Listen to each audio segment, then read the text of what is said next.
Hi, this is Roger from Kanka Labs with the third and final episode about how to interpret true RMS measurements. Well, in the first two episodes we learned that there is a big difference between a simple true RMS multimeter and a true RMS multimeter which gives AC plus DC measurement values. We learned about the importance of the frequency that your signal that you measure have and the bandwidth of the multimeter, and the crest factor, which is the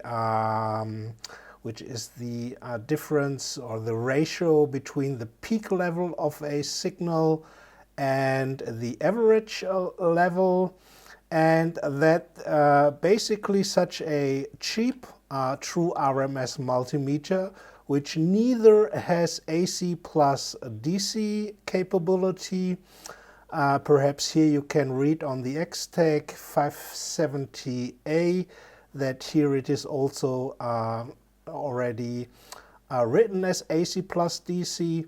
That the more expensive one than this cheapie here has a much higher bandwidth and can measure AC, true RMS AC values much more accurate, even if your signal is not a pure sine wave.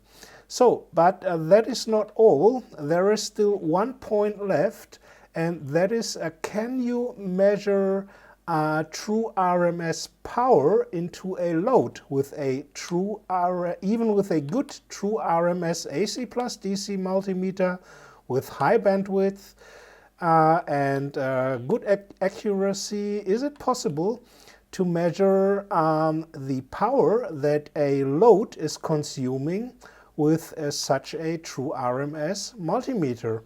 Now let's go back one step to where we began with our definition what true RMS really is. So let us for a moment recap what the definition of true RMS voltage or current is. Well, we use the concept or the measurement principle of true RMS when it comes to measuring current or voltage of an AC source. It doesn't have to be a sinusoidal voltage or current source. The symbol here is just to designate that it's not a constant DC voltage, but an somehow shaped AC voltage. And now we somewhere have a load, and we can either measure the true RMS voltage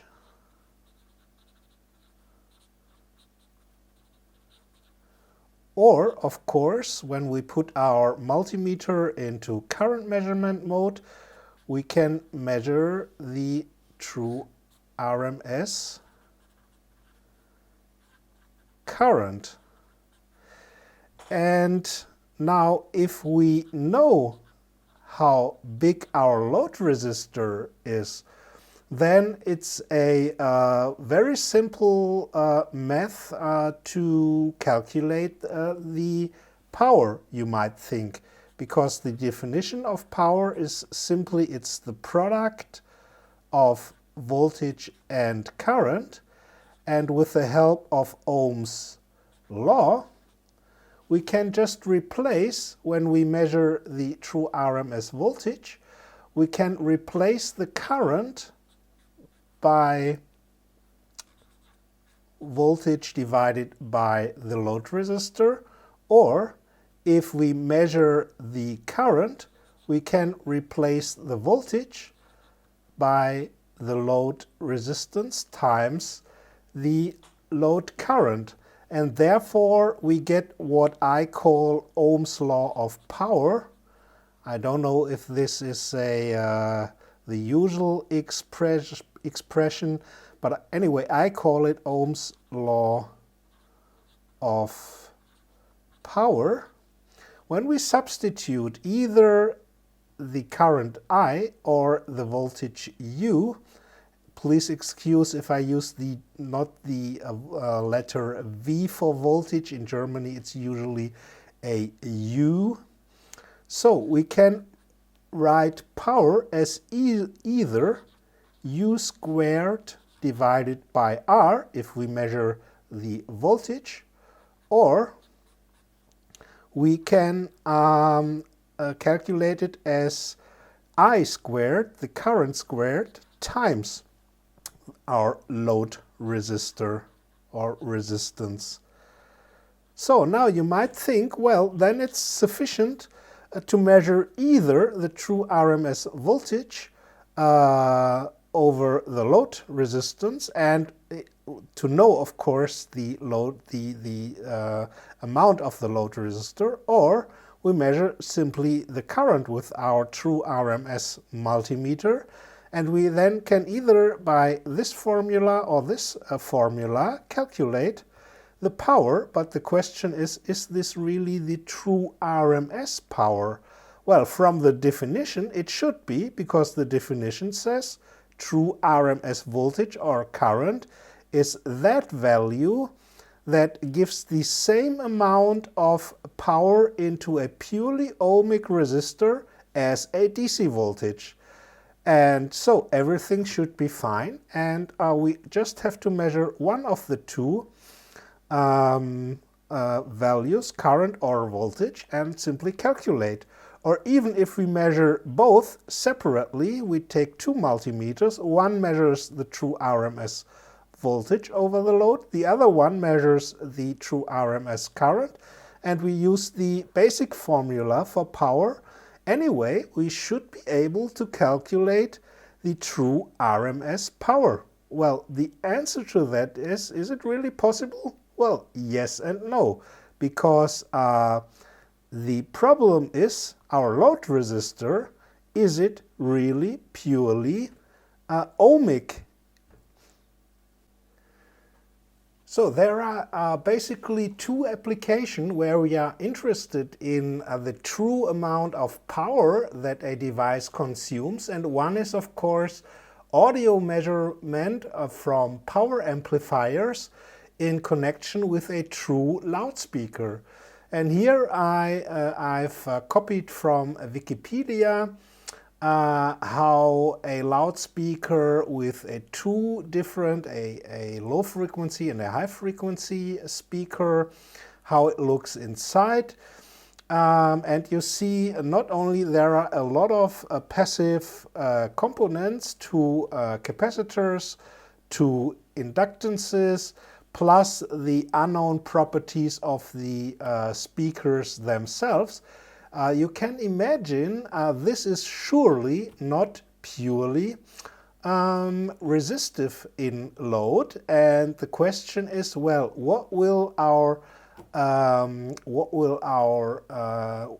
does a measurement of only voltage or current, or even both, what does it have to do with reality? Even if we take a very simple example, for example, we have just as simple as a load, a capacitor in series with a resistor. Well, how does this behave when we put an AC power source to this? And well, what do we get if we measure either RMS current or RMS voltage here? Can we really calculate from the measurement values what power this very simple circuit consumes? So before we take a look at the curves at our RC combination with a digital oscilloscope, I thought of another experiment because we've just recently got hold of a very nice measurement device, this RMS power measurement unit from ELV, which is a German electronics company, which has built ingenious measurement devices in the 1980s and 90s. This one is from the beginning of the 1980s, and what it can do, it can show you simultaneously the RMS voltage, RMS current, and RMS power. So we can immediately, we don't need 2 or 3 multimeters. We can just take a look at the values of current, voltage, and power at one look. And I've, as you can see, I've set our Rigel function generator to output a 1 kilohertz sine wave.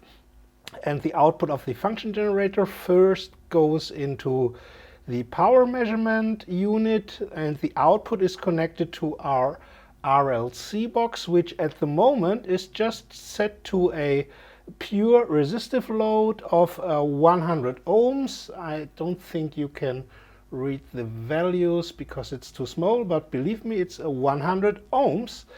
And what we can see is we get a voltage of 4.66 volts here, and with 100 ohms we get what we expect, 46.7 milliamps. The last digit, of course, is plus minus 2 significant digits, and we get a displayed RMS power of 0.219 watts, which is of course the same as 219 milliwatts. Now, we just saw that if we use Ohm's law of power, we only have to square up the voltage and divide by the known resistance. Now let's do this with a calculator and see if this gives the same result as the displayed RMS power. I hope you can see that. I try to hold the calculator so that you can see the display without any bad reflections. So let's put in 4.66 volts, square it up, and divide by 100 ohms. That's the first method of using Ohm's law of power, and we get 0.217 watts, which is in the range of the accuracy of the device, exactly what we get displayed. 0.219 watts displayed, 0.217 watts calculated.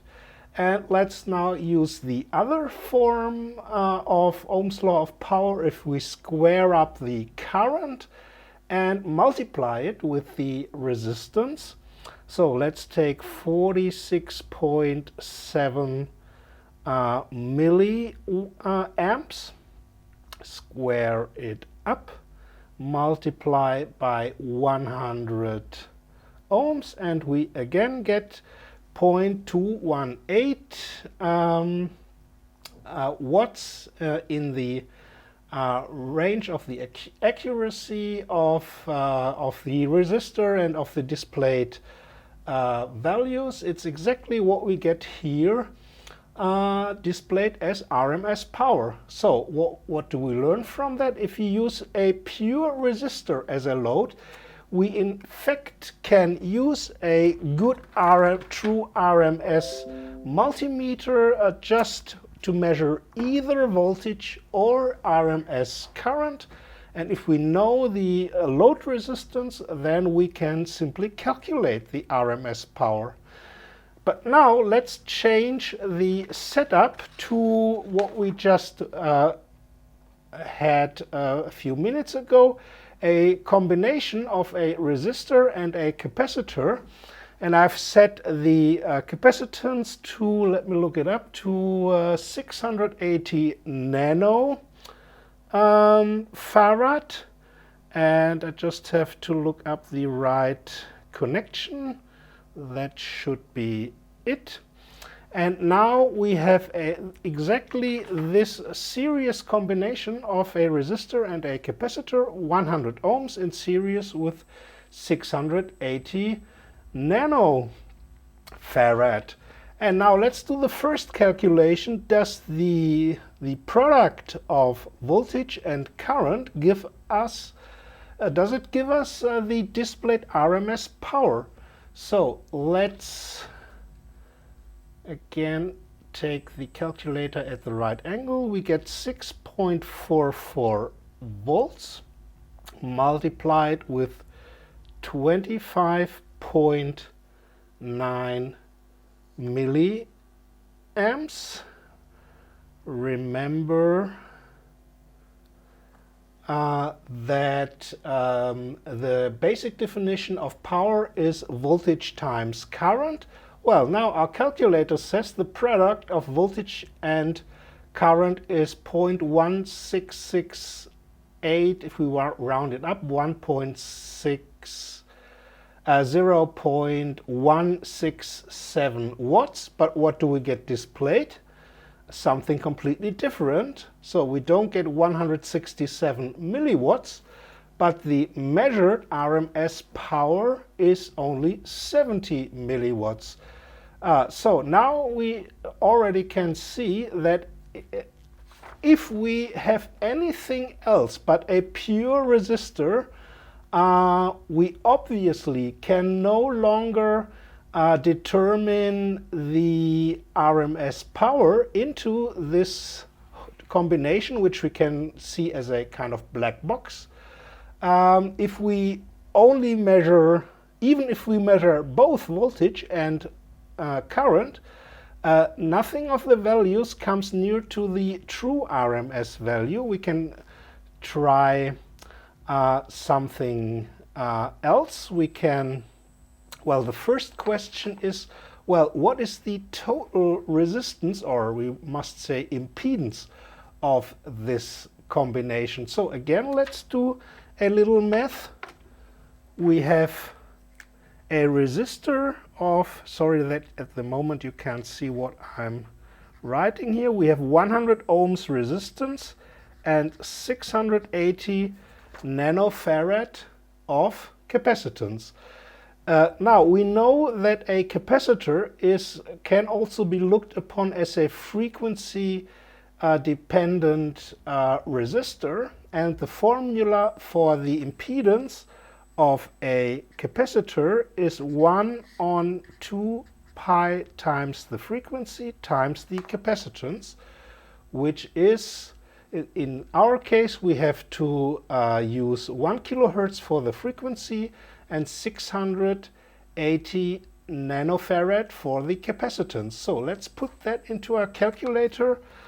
The Casio FX61F has the advantage that if you store the frequency that you are calculating with ahead in a special memory, then with a single push of a button you can calculate the impedance.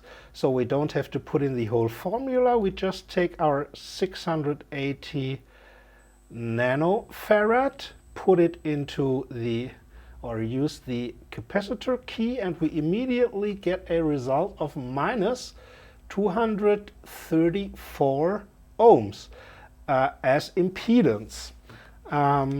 So let's ignore the minus sign for a second. So what we get is we have a combination of a 100 ohm ohmic resistor and a capacitor, which at our frequency, this is valid only at the 1 kilohertz where the measurement frequency is at the moment, of 234 ohms. So that would give a total resistance of 334 ohms. That's our first guess, that the total impedance could be, I don't say should be, but could be 100 ohms plus 234 from the capacitor, which should give 334.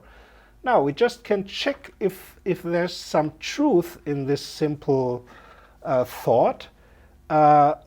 Voltage divided by current should give the resistance or impedance. Now let's let's divide 6.44 volts divided by 25.9 milliamps, and this gives us 249 ohms. So this is still not very near to 334 ohms. So obviously it's not possible just to add up the 100 ohm resistance with the 234 ohms impedance of the capacitor to tell us the true impedance. It's not just, you might think, well, it's a series combination of two elements, so we just as if we put two resistors in a row, the total resistance should be the resistance of resistor 1 plus resistor 2, and here, of course, we don't have a second resistor. We have a capacitor, but a capacitor has an impedance which is nothing else but the AC resistance. So this should work out as well with a calculation of non-ohmic resistors. But we can see no, that doesn't work. So we cannot simply add up 100 ohms plus 234 ohms for the capacitor to give us the total impedance. So, and I won't do the math again, but whatever you do, try to use Ohm's law of power with a voltage, which means 6.44 squared divided by our falsely calculated 334 ohms, and you won't get 70 milliwatt. You can also do it the other way around. 25.9 milliamps squared times our falsely calculated total impedance of 334 ohms also does not give the displayed RMS power of this simple combination of a resistor plus a capacitor. So the result until now is we cannot, if we have anything else but a pure ohmic resistor, we cannot calculate the power into any combination where you have a capacitance and or an inductance, no matter if it's in series or parallel or a more complicated combination. You cannot calculate the RMS power that goes into this combination even not by measuring RMS voltage and RMS current. It's simply not possible. And the reason for that, therefore now we take out our digital oscilloscope and take a look at what we can see on the oscilloscope if we measure voltage, or if we not measure, if we display the voltage and the current. So now I've changed the measurement setup a bit, and I'll explain to you how the connections are. The output of the frequency generator goes with this BNC splitter first to channel 1 of the oscilloscope, which is at the moment displayed here, and it gives an RMS value of 6 volts displayed or calculated at the moment. And the second output goes here through this BNC adapter to the input of our RC combination, and the output goes to ground. So that means we tap off the voltage here. We put the voltage ground here on the lower side of the resistor. We feed in the signal here on top at the capacitor, and there we also tap off our voltage for channel 1. Now, how do we get the current through the RC combination displayed on a digital oscilloscope, which usually can only measure voltages? Well, there's a simple trick. We use the resistor here as a current shunt. So we tap off the voltage here between the resistor and the capacitor, and then the voltage over the resistor gives us a measure of the current. Of course, we have to multiply it by 100 if we want to get it in amps. And let's activate channel 2. As you can see, perhaps channel 2 is connected to the midpoint between the resistor and the capacitor. And now we see here displayed in amps, but I've set it so that in fact it's milliamps. We get rounded to 29 point something. Let's round it up to 30 milliamps. And what we can see is we have a phase shift between the two signals. The yellow line is the voltage over our RC combination, and the blue line is the current. And obviously this phase shift has something to do with the measurement problems, or well, it's not problems, but the strange things we had with our voltage and current, which we could get in no way to correspond with the measured RMS voltage. And now let's change a bit the values of the capacitor and the resistor. I even have set the oscilloscope to display the phase difference. It's at the moment 60, let's round it up to 67 degrees between voltage and current. And now if we change the value of the capacitor, two things happen.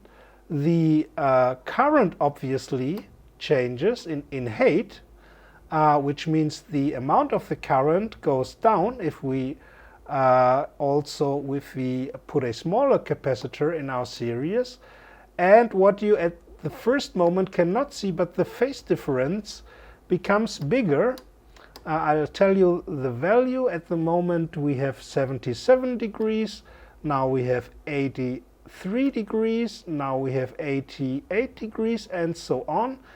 And let's, on the other way, change the resistor. Let's put a smaller value into it. Again, we get a different, we see the height of the voltage change a little bit, but again the current changes drastically. And again the phase difference from initially 66 degrees changes to now 72, and so on. And if we go the other way around, I have to change the scale factor a little bit. And you can see here now quite significantly, if we go to a very high resistance of 10 kilo ohms, the phase shift goes down to nearly 0.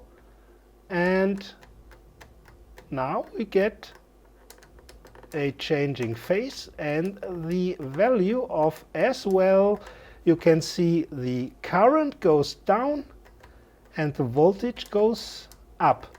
So very strange things, and there is a beautiful function in a modern digital oscilloscope. If we know that power is the product of voltage and current, we simply can multiply channel 1 and channel 2. Let's put the math function on. I've already set it to operator A times B, and source for A is channel 1, source for B is channel 2. And let's now put the operation on. We have to change a little bit the scale factor. And now we can see the product of voltage and current still is a sine wave, but the value is dependent on the phase shift and on the absolute amount of the capacitor. And we even get here some regions where the where the power gets negative, at least at a part of the curve. When we have nearly zero phase shift, we get a sine wave. In fact, it's a squared sine wave that is all the way positive, but as soon as we get a phase shift, a part of the curve becomes negative. And so this is this looks quite complicated, but in a minute we will see we don't have to care about all the details. There is one simple calculation to understand what is happening and how we can finally find our RMS power. We saw we could find it with a specialized measurement device which truly multiplies voltage and power, which means what here in mathematics is done by multiplying the yellow and the blue curve, which stand for voltage and power, we only would have to integrate it now and just get an average value. Then we would have the correct RMS power. So we either can do it with a specialized measurement device or with a digital oscilloscope, which can measure or which can multiply one curve which stands for voltage, one curve which stands for current, and then we still would have to put an operator here to integrate the lilac curve, or I don't know how the color is really called, magenta or violet. Well, I think it's violet. If we would still put a function to integrate the violet curve, then we would get exactly the same what our specialized power meter was telling us. So let's make a break and go back to the paper and see what's the secret behind this phase shift and the negative parts of the curve here where power gets strangely negative.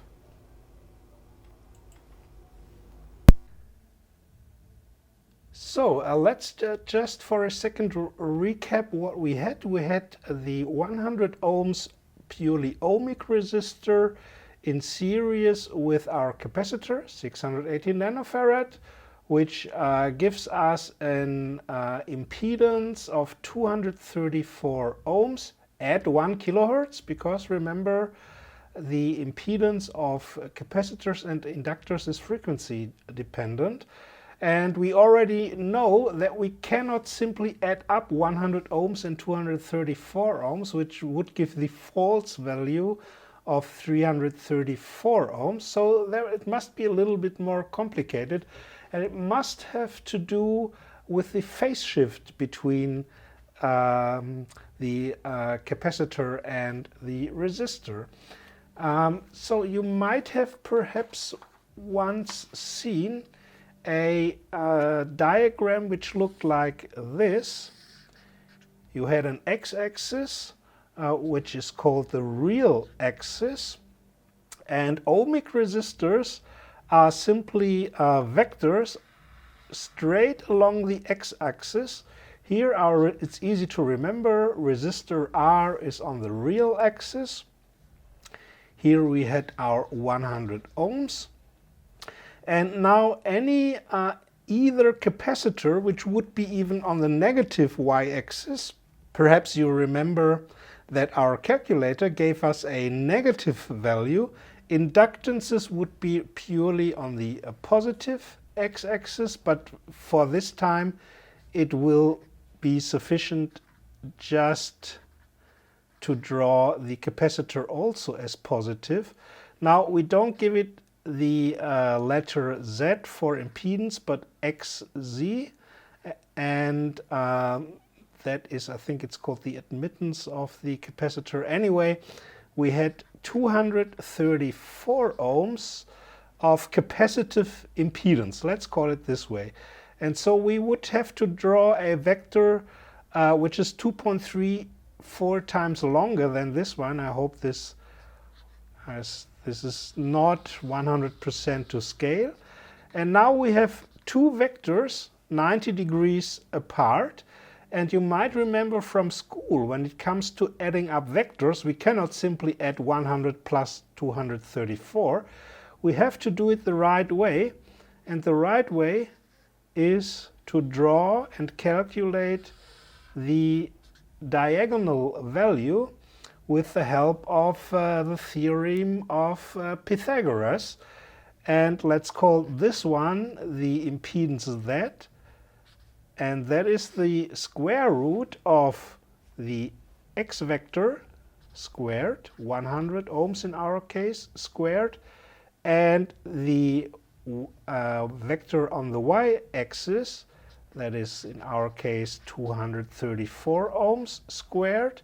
And let's just for a second put this in the calculator. 100 squared plus 234 squared, add up and take the square root, and we get 54.4 ohms. So that's the right way just to calculate the total impedance of our simple RC combination.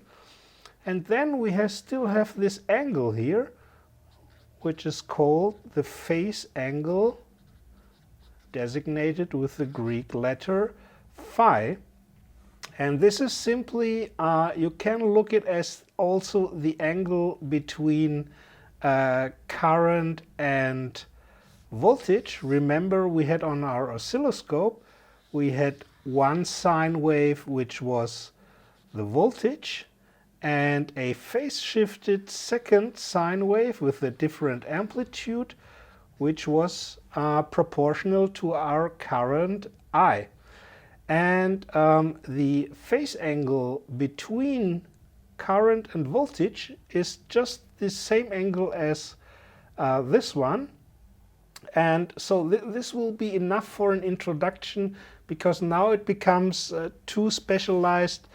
From here on, you could also calculate the true RMS power. You could calculate the so-called power factor. There comes into play the cosine of phi, etc., etc. But this shall not be a theoretical lesson in power factor, etc. It just was a basic first introduction into that you can now give an answer to: can you measure with a true RMS voltmeter or multimeter, can you measure the power that is used up in a load that is not purely ohmic, but has somehow a capacitance or an inductor or a combination of resistor, inductor, and capacitor?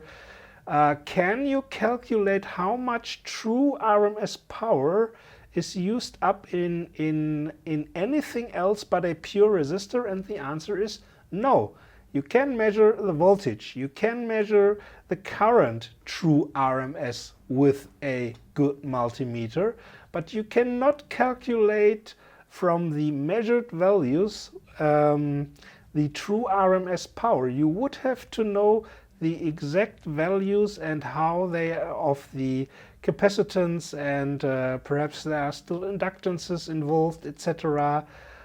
So there is no simple way to get the true RMS power consumed by an unknown load with a simple multimeter, even with a good one, with a true RMS AC plus DC with high crest factor, high bandwidth, etc., etc. No, it doesn't work. You have to use either a specialized true RMS power meter, as we have seen in our experiment, or you have to use a digital oscilloscope and really have to multiply the measured voltage, the measured current, and you not only have to multiply it, you even then have to integrate it to get the true RMS power, at least the average value. So that was it for in the end, more complicated answer to the question, is a multimeter with true RMS measurement capability, can you measure anything else but voltage and current? Can you measure power? The answer is yes, if you know that your load is purely ohmic, and no, if you don't know what's inside your load, if it's anything else but a pure resistor. So that was it for today. I hope you liked it, although it got in the end more complicated than I intended to, and hope to see you next time here at Kanka Labs. Bye from Roger, bye from Kanka Labs. Until next time.